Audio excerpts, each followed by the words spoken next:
Genèse. Chapitre 16. Saraï, femme d'Abraham, ne lui avait point donné d'enfant. Elle avait une servante égyptienne, nommée Agar. Et Saraï dit à Abraham, voici, l'Éternel m'a rendu stérile, viens, je te prie, vers ma servante, peut-être aurai-je par elle des enfants. Abraham écouta la voix de Saraï.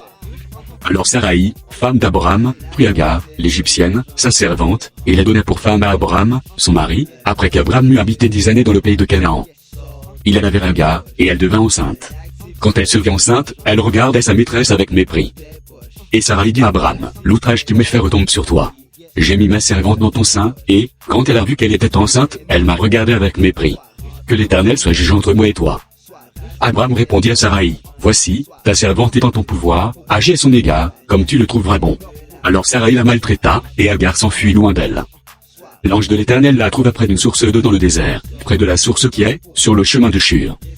Il dit, Agar, servante de Saraï, d'où viens-tu, et où vas-tu? Elle répondit, je fuis loin de Saraï, ma maîtresse. L'ange de l'Éternel lui dit, retourne vers ta maîtresse, et humilie-toi sous sa main.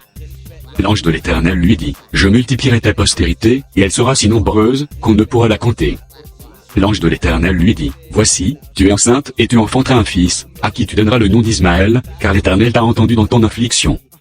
Il sera comme un âne sauvage, sa main sera contre tous, et la main de tous sera contre lui, et il habitera en face de tous ses frères. Elle appela à Taïléri le nom de l'Éternel, qui lui avait parlé, car elle dit, ai-je rien vu ici, après qu'il m'a vu? C'est pourquoi l'on a appelé ce pied le pied de la Chaïroi, il est entre Kadé et Bareux.